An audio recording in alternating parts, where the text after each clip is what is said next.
with the statistics also come from John. Hi, John. Okay. So, what is your perspectives on pro-life versus pro-choice? What is your perspective on abortion? When all of that stuff. Well, ultimately, I think it has to come down to just like the sanctity of life and the fact that we have to like recognize that you know, that even though a person is unborn, they are alive. That is a life which deserves dignity and a life which deserves to be protected. The amount of people that have been killed by this procedure since Roe v. Wade has passed is numbered in the tens of millions. And frankly, I think it's a stain on our country and really upon our entire civilization. The fact that we don't even have the numbers from other countries since they've legalized the procedure of people that have died as a result of it. So I think that ultimately it's like we have to recognize that this is a life. Yeah. And it deserves like the right to not be, just as I have the right that you can't come up to me and just kill me. I don't believe that anyone has the right to go and actively, kill a fetus. So, and then by the way, this is all cordial, so just don't even think professional. Just Right. Yeah. I agree with you with a lot of different things. What is it? Definitely, life begins at the moment of conception because Right. that's when the specific genetic code has been implanted into you. Right, and that's a whole other person. Yeah, that's all. Also, you're gonna see it too. A lot of it. The national, So the American Science Association identifies life beginning at the moment of conception. Right.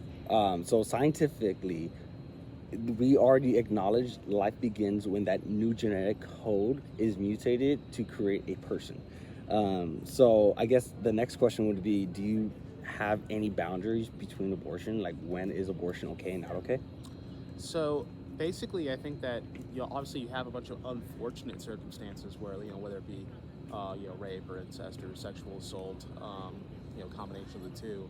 But ultimately, I don't think that in and of itself deprives the child in that case of the right to life. Yeah, I agree with you. By the way, I agree that regardless of rape, incest, or health of the mother, there's always a way to go ahead and save both. But I mean, there are cases, for example, like where it's like, like obviously tragic circumstances where it's like the child is, in a state of development within the womb, where it's like they are not going to survive a birth. Of course, yeah.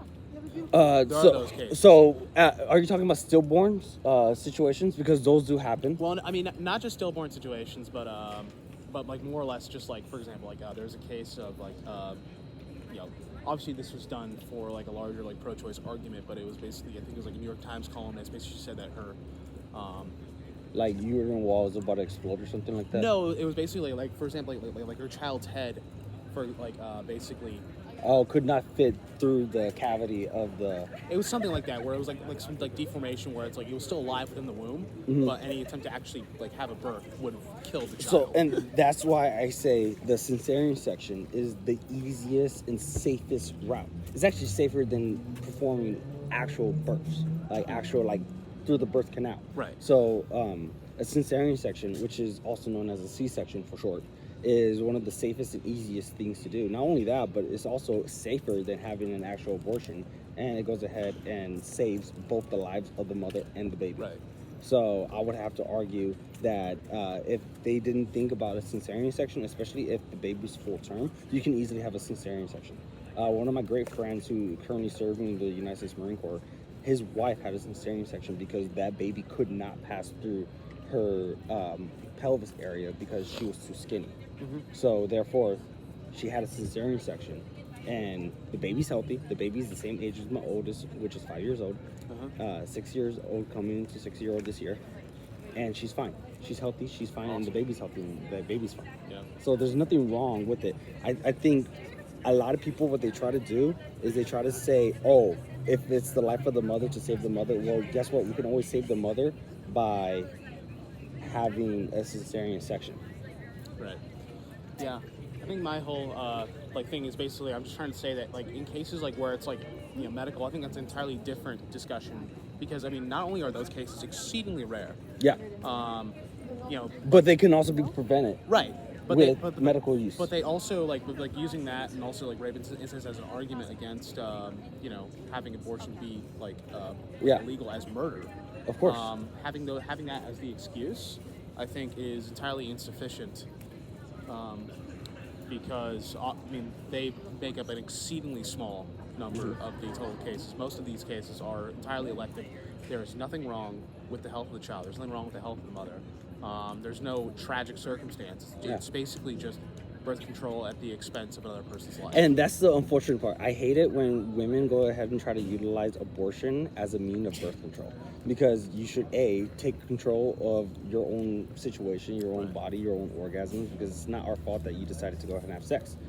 And then if you not only had sex, but you also have to bear the consequences and responsibilities that leads up towards it, because what is the overall purpose of having sex? It's for reproduction. It is not. Yes, it is for enjoyment when you are partners with your significant spouse, but that doesn't mean that you should have it at any and every given time. Right. Yeah, and I also think that, but that's the overall case of it, which is that it's basically okay. The original argument was it's going to be safe, legal, and rare.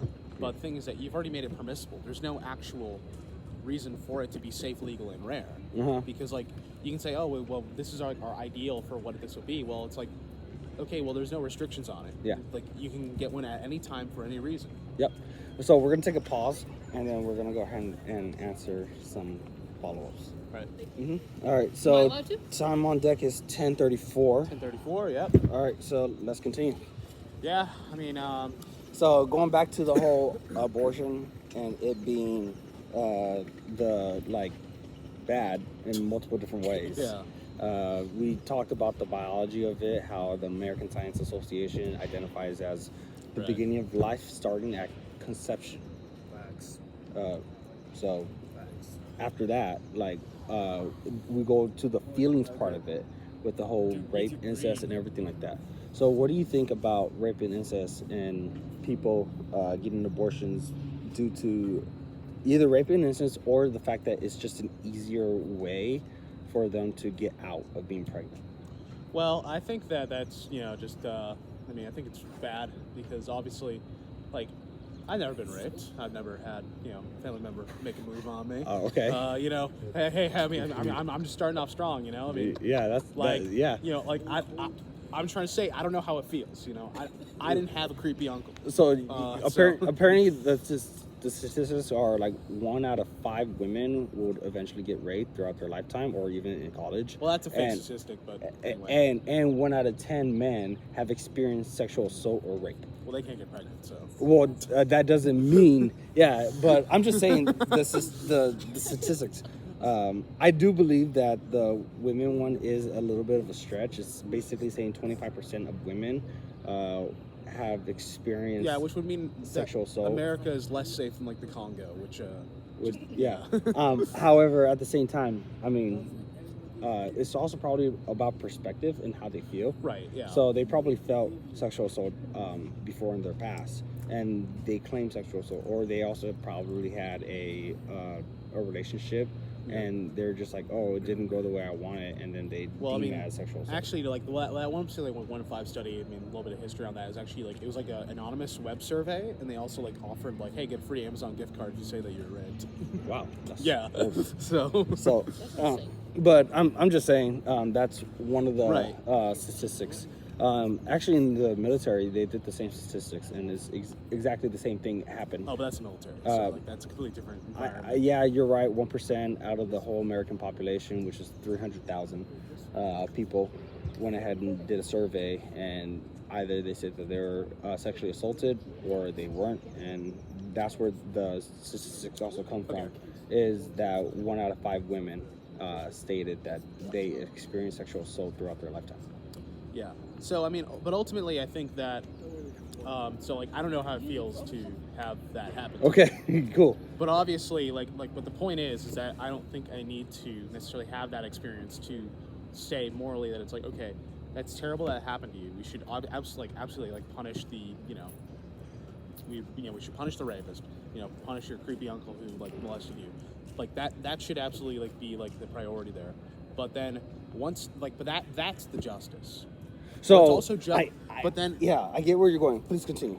yeah, so like that's the justice. That punishment doesn't then need to be the death penalty upon the child. Yeah, I get you. So in other words, b- somebody who rapes is a very unfortunate thing that happens. Absolutely, 100%. That person should be condemned, castrated, even put to death. I mean, I think that the death penalty is Yeah. appropriate. So, however, just because that person has been raped does not excuse the fact that there's still life. Yes. So I agree with you 100%. Yeah. But anyway, I just think that like in those cases, like there is still like a chance for something good to come out of that tragic circumstance. I agree with you. I'm that's why I am pro-life all the way around, Yeah. even with rape or incest, because of the fact that just because a very bad, unfortunate incident happened does not mean that we have to continue with unjustifiable murder, such as the ending of a life. Right. And I think that's what's beautiful about America, is because when evil is done in the face of good, we still decide to do good afterwards. Right. So, yeah, no, I agree with you. No, I mean like. I think I articulated pretty well. So Yeah. because No, and I think that it's like, I mean, imagine, you know, I know that this isn't like a overall like bullet to the brain argument of it, but it's like just imagine how like, you know, how awesome it was like a story that would be like for the mother, like basically like, yeah, like this terrible thing happened to me, but like I chose life and now I'm here with with my child, and like, you know, he's like, you know, they're healthy, they're, you know, so and they're succeeding in life despite this tragedy. I could even give you like an example. For here's the thing. All right, I give you two ultrasounds. One ultrasound is a person conceived of love in a marriage. The other ultrasound is conceived out of rape.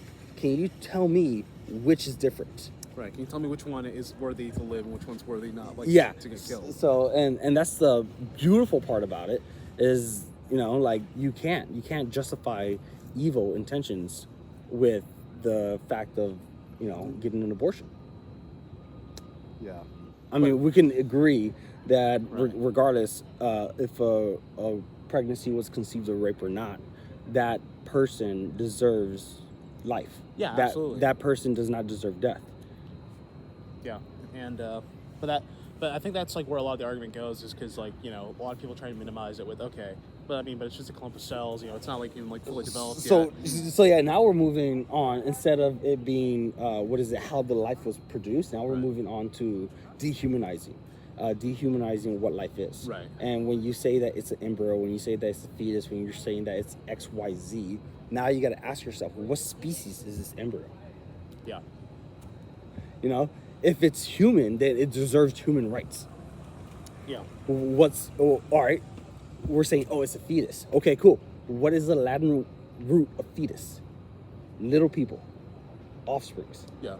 Therefore, does it not deserve life if it's a little person? Right. I think the whole fact of dehumanizing the term what a baby is no different than when we dehumanize black people back in slavery time, when we said that there were nothing but 3/5 of a person. Hi. Hey. Did you want to ask us a question, or? I just want to talk about abortion. Yeah, go. You could stand right here if you like. Yeah. So, don't worry, it's away from the camera. The Okay. camera's not facing that way. The only camera is facing just this way. Yeah. The speakers. So, And it is it's typically for protection, because we get a lot of Yeah. hate. I imagine. yeah. So yeah. In fact, I was actually the one who responded to your email. So. Gotcha. yeah. Okay. Yeah. So hey, what's up though? What is your perspective about abortion? Well, I'm obviously pro life. Right? Of course. Yeah. Yeah.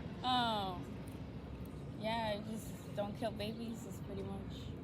So do you think it's murder? Of course, it's murder. Yeah. Yeah. So- Yeah. So what is some concerns or something that you want to know to help educate people? To help educate people, I guess fetal development and Okay. also the sanctity of life from Right. the moment of conception. Yeah. So something interesting that you can give out is that the American Science Association identifies as the beginning of life at the moment of conception, which, by the way, it is also the NIH, the National Institution of Health, also identifies as the moment of life beginning at conception. So we have scientific data to back up the fact that life begins at the moment of conception. And then not only that, but then now you're going through your stages. If you were to argue to a person like, hey, when would you classify as abortion being okay? Is it at first breath? Is it at moment of brain waves? Is it at moment of heartbeat? What would you constitute that as? So yeah, also for you, if you have any questions to help spread the message about. I think I'll stand this way since like different people. No worries. And there's my camera. Oh yeah. So. So yeah, if you have any questions, or also you could just stay and listen to some of the conversations that we're going to be having, just because of the fact that I think it's important for people to understand that this is a person. Right. All right, so let's move on to the, what is it, to our conversation. Yeah, we were on dehumanization. Dehumanization, yeah. So, the whole purpose of calling it an embryo, calling it a fetus, calling it something other than baby is to dehumanize what it is, a person. Right. Yeah. And the thing is that this is such a recent development, actually, because, I mean, if you go back and look at, like basically like the whole law code that essentially like the West has had, like going back to like, English common law and the Magna Carta, like right up until about really the 1950s and 60s, after the Second World War, it's like it was always recognized that basically abortion would only be necessary. Would only be necessary in conditions of a stillbirth. Yeah. Where you have basically, where basically a doctor is able to, and this is like before ultrasound, right? Mm-hmm. But where a doctor is able to discern that a child has died within the womb. Yep. That is the only, that was the only circumstance in which abortion was accepted. And how do we identify a stillbirth? How do we know that the child is dead? Do you know? I have no clue. All right. We identify a stillbirth occurs when there is no more heartbeat. Right. That makes sense. When the placenta is no longer being a nutrient form for the baby. So, in other words, like it's gone. It's no longer there. It's stillborn. So that's how we understand what it is for a stillbirth. Okay. But in any case, like basically, it's a very recent revision that we actually started to dehumanize the unborn. Yep, it's very recent. Absolutely. So, I guess we could move on to the abortion facilities. These murder clinics is how I like to deem them as.